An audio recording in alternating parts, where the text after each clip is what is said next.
Hello there, dear students. In today's lecture, we will be focusing on the key pathogen responsible for nosocomial infection, including bacteria, viruses, fungi, as we said before. And you know that nosocomial infection is also known as hospital-acquired infections. Today's attention will be given to opportunistic and multi-drug-resistant organisms that exploit, weaken immune systems, and breach in normal host defense. These pathogens is crucial for accurate diagnosis, effective treatment, and the implementation of infection control strategies. Nosocomial infection, also referred to as health-associated infections, represent a significant global public health concern. These infections arise during hospitalization or as a result of receiving medical care and are not present or incubating at the same time of patient's admission. They are caused by a diverse group of pathogens, including bacteria, viruses, fungi, and occasionally parasites, many of which have adapted to survive in the hospital environment. The understanding of these infections require more than a simple identification of the causative agents. It involves exploring the molecular mechanism of pathogenicity, the role of virulence factors, pattern of antimicrobial resistance, and the epidemiological trends that influence their spread within healthcare systems. Today we will be covering bacterial pathogen, fungal pathogens, viral pathogens, and their epidemiology and global trends. Bacterial pathogens, as in depth overview of mechanisms of pathogenicity, the role of biofilm formation in persistent infections, and the growing challenge of antibiotic resistance among hospital-associated bacteria. Fungal pathogens, examination of host pathogen interactions with emphasis on opportunistic infections and the emergence of multi-drug resistant species such as Candida auris. And viral pathogens, the analysis of transmission dynamic within healthcare system and the various immune evasion strategy employed by viruses. And epidemiological discussion of the global burden of nosocomial infections, highlighting emerging threats, surveillance pattern, and recent outbreaks including SARS-CoV-2, which is the COVID-19. Firstly, we have the Staphylococcus aureus. This is a common bacterium found on the skin and in the nose. It usually doesn't cause harm, but if it enters the body, it can cause infections. There are things that help the bacteria infect and damage the body. First, we have toxins, which is poison-like substances which are released to damage the cells and tissue. We have the Panton-Valentine leukocidin. From its name, it's obvious that it destroys white blood cells, weaken the immune systems. The second one is toxic shock syndrome toxin 1. It causes severe immune reaction, can lead to toxic shock, dangerous condition. The second one is adhesion or attachment factors. As we said before in the previous lectures, which help the bacteria to stick to the body tissues. Without adhesion, bacteria cannot stick to tissue or cells. With a simple cough, the bacteria will get out of the body, but with adhesion, it sticks to the body tissue or organs. The clumping factors help bacteria attach to blood clots. And second one, we have the fibrinoactin binding protein, help bacteria stick to body cells. And the third one is biofilm formation. The bacteria forms a protective layer. This layer protect them from antibiotics, protect them from the immune system. It's like bacteria hiding inside a shield.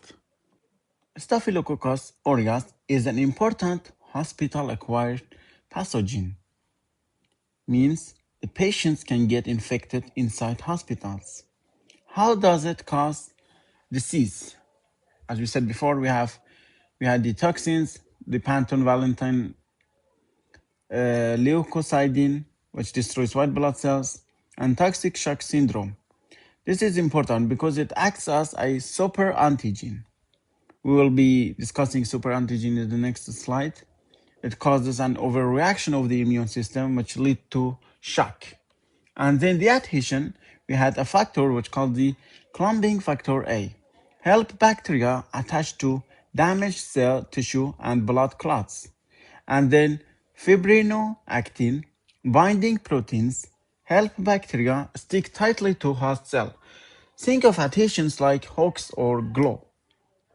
And the biofilm, which is the protective layer that bacteria forms against antibiotic and immune systems.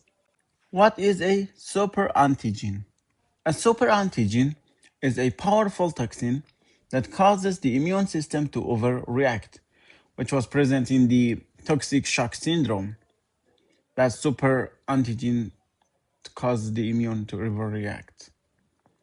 Normally, the immune system is controlled and selective, but a superantigen bypasses normal control, directly connect T cells and antigen-presenting cells. This causes massive activation of T cells all at once. It's like turning on all immune cells at the same time instead of a few. Then, huge release of cytokines, which are the immune chemicals. This is called a cytokine storm. When we are releasing the cytokines, lead to high fever, severe inflammation, low blood pressure, and toxic shock syndrome. Example of these bacteria are Staphylococcus, which produce toxic shock syndrome toxin 1. This toxin acts as a superantigen, as we said before. Now, the main cause of toxic shock syndrome, as we know before that, it's an exotoxin, a protein toxin released by bacteria. Which bacteria? Staphylococcus aureus. We said in the previous slide. It's a heat resistant and protease resistant. It means it cannot be destroyed by heat or protease. It's very strong and hard to destroy. It's made by a gene called TST gene, and it belongs to the pyrogenic toxin superantigen family. Toxins that cause fever and massive immune activation.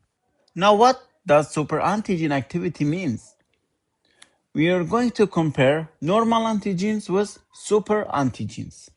The normal antigen must be processed, broken into pieces by antigen-presenting cells. Then the antigen is presented on major histocompatibility complex, class 2. Only specific T cells can recognize this antigen. This activates a small number of T cells. While superantigens do not need antigen processing.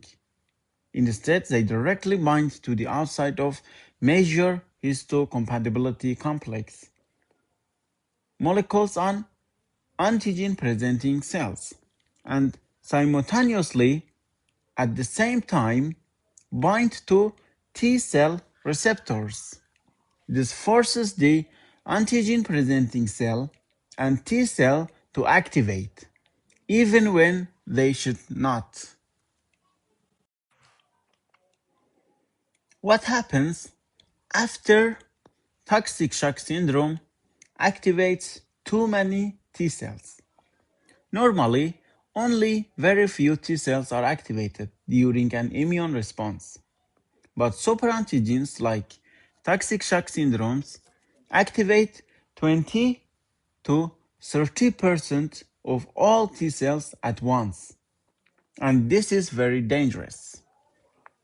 The first one is non-specific activation of T cells, which doesn't follow the normal antigen pathway. Instead, it forces many T cells to turn on without a specific antigen. This is called non-specific activation. The second one, cytokine storm, a massive cytokine release. When too many T cells get activated at once, they release huge amount of cytokines, especially interleukin-1, which causes fever. Interleukin-2 activates more T cells, positive feedback. And the third one, effective effects on the cytokines storm. Because the cytokines are released in huge quantities, the body becomes overwhelmed. This leads to high fever, hypotension, which low blood pressure, shock, circulatory collapse, multi-organ failures. Example, the kidney may fails, liver, lung, heart. This is what causes toxic shock syndrome. Antibiotic resistance in Staphylococcus aureus. First, we have MRSA, which stands for methicillin-resistant Staphylococcus aureus. Is a strain of Staphylococcus that cannot be killed by methicillin and other beta-lactam antibiotic like penicillin. Because MRSA carries a special gene called MECA or MECA. The gene produces a modified protein called PBP2A, which stands for penicillin binding protein 2, which doesn't bind beta-lactam antibiotics. So even when you give methicillin or penicillin, the bacteria can still make its cell wall and keep growing. The other one we have vancomycin intermediate Staphylococcus aureus. Vancomycin are partially resistant to vancomycin. It still works but not very well. The bacteria usually have a thicker cell wall, making it harder for the drug to reach its target. So, vancomycin is working but slowly and not fully. Vancomycin-resistant Staphylococcus aureus, which is a strains, are fully resistant to vancomycin. They carry resistance genes like VAN-A that change the cell wall building blocks. This prevents vancomycin from attacking. In this slide, we'll be introducing penicillin binding proteins, which is an altered enzyme produced by Staphylococcus aureus, carrying the MECA gene, as we mentioned in the previous slide as well. Unlike normal PBP, the penicillin binding protein 2 has a low affinity for beta-lactam antibiotic, like penicillin and cephalosporin, allowing bacterial cell wall synthesis to continue despite antibiotic treatment. This mechanism is the key factor in penicillin in methicillin resistance, making infections harder to. And then the vancomycin intermediate Staphylococcus aureus, which is different from the vancomycin resistance, it develops thickened cell wall, which trap vancomycin's molecules, reducing their effectiveness without complete resistance.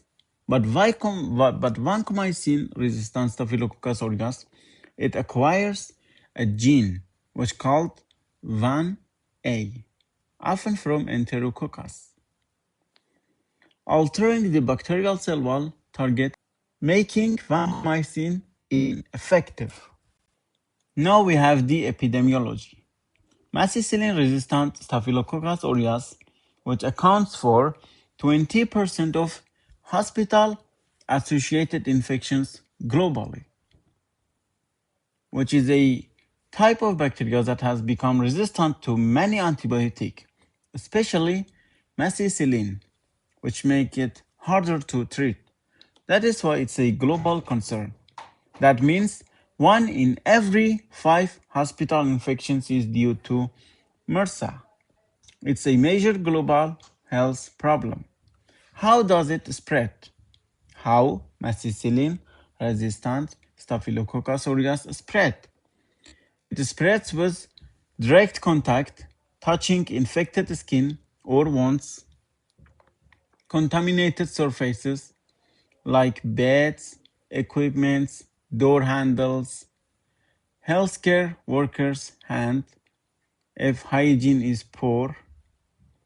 That is why hand hygiene is extremely important in hospitals. Where is methicillin-resistant Staphylococcus aureus most common? Where can it be found?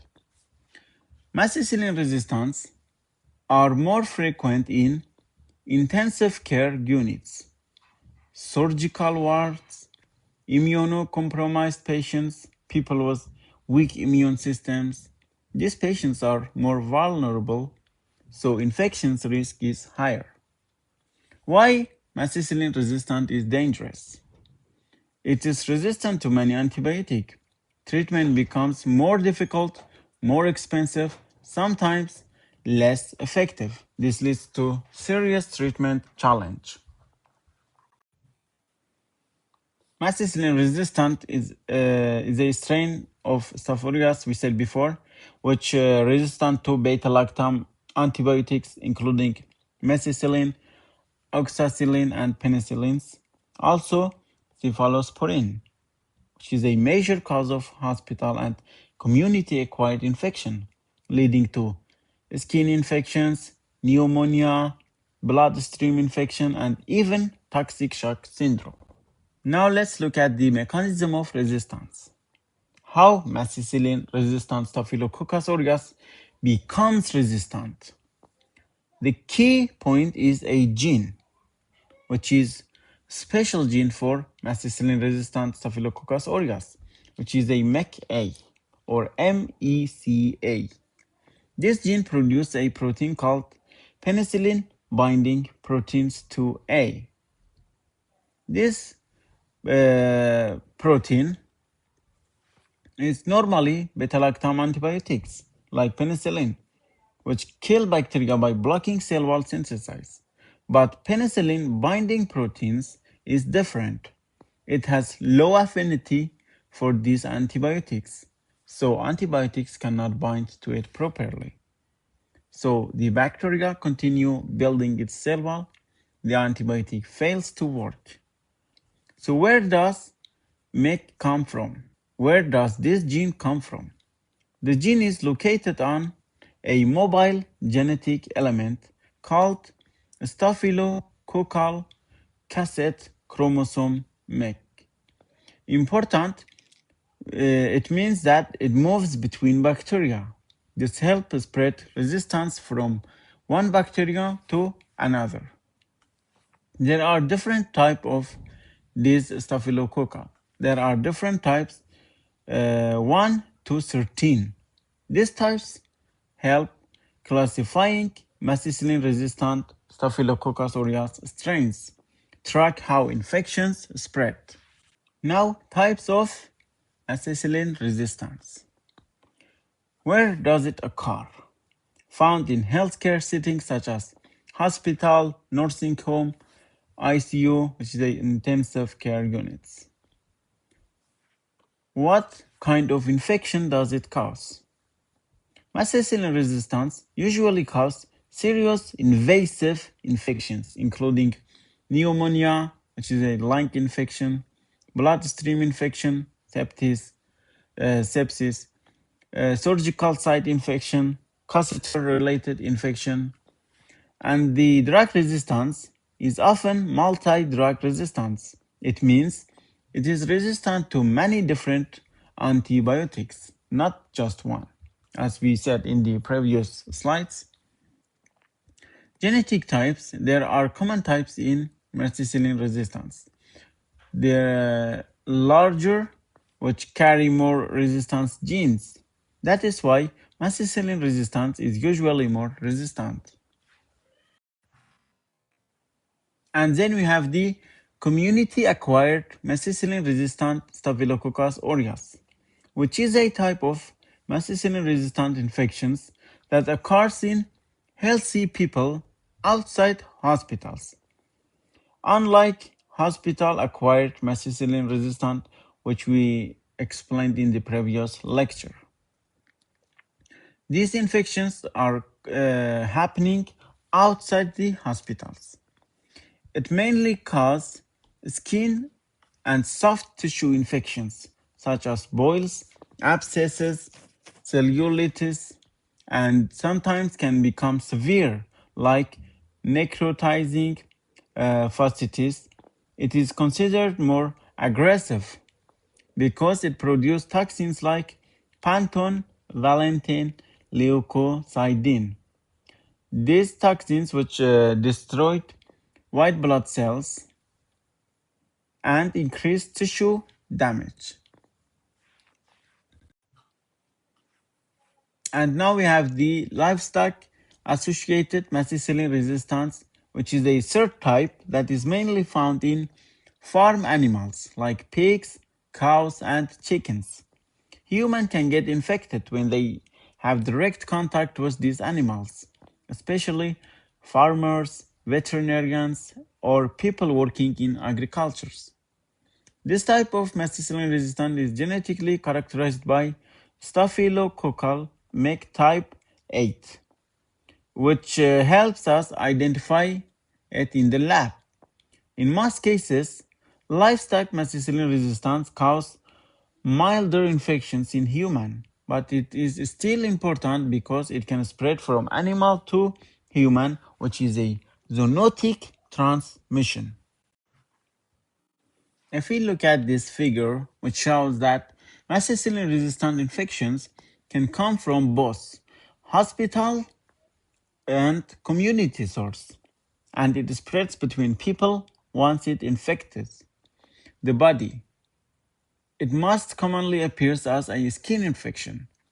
At the site of infection, you will usually see redness, swelling, pain, and pus formations, which are classic signs of bacterial infections.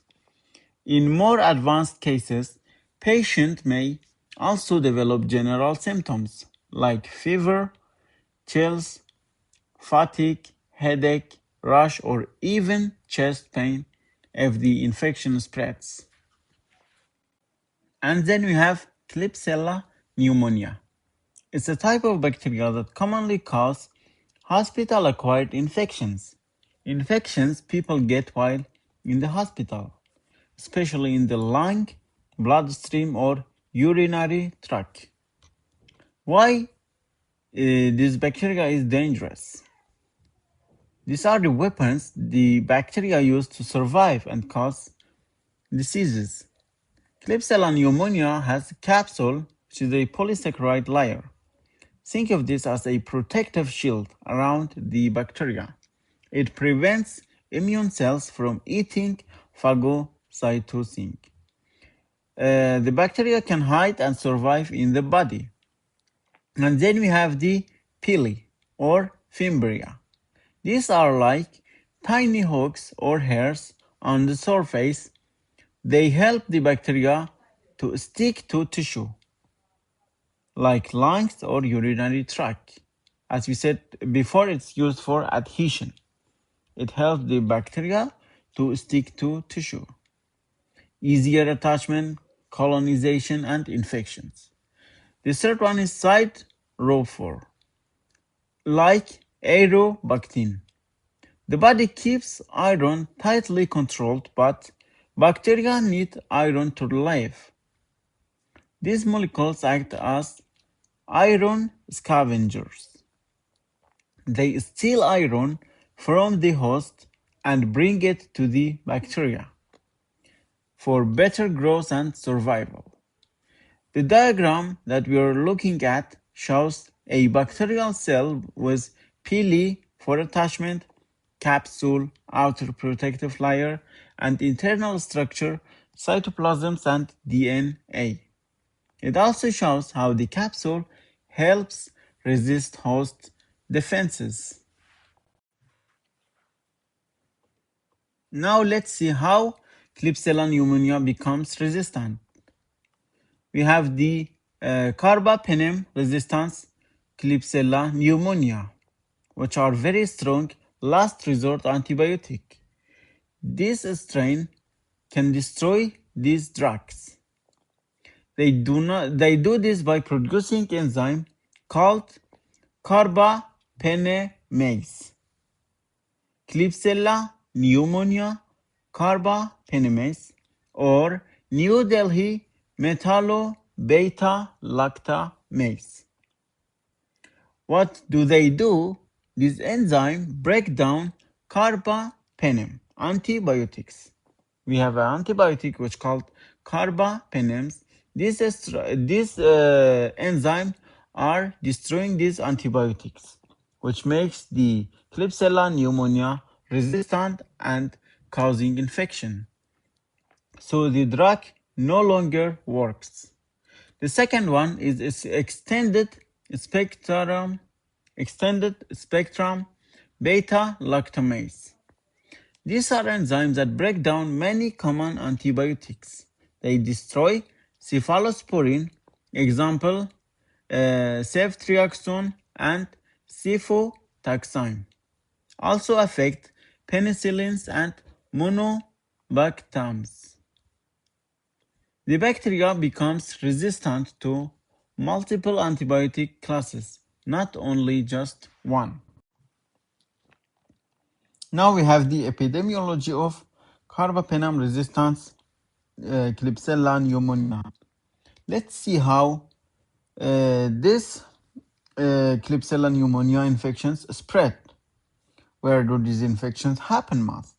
Mainly in intensive care units, exactly like the methicillin-resistant Staphylococcus aureus, especially in patients on ventilators, machines that help breathing. This leads to ventilator-associated pneumonia. So how does carbapenem-resistant Klebsiella pneumonia spread? It spread easily in hospitals because of invasive procedures, example, ventilators, catheters, IV lines, and long hospital stays. If someone stay long at the hospital, they may expose to bacteria. And overuse of antibiotics. Bacteria become resistant and harder to kill. Why it is serious? Because the mortality rate will be raised and in longer hospital stays, very difficult to treat because of resistance. Strict infection control. How can we prevent these infections? With hand hygiene, sterilization, careful and limited antibiotic use, proper management of devices like ventilators,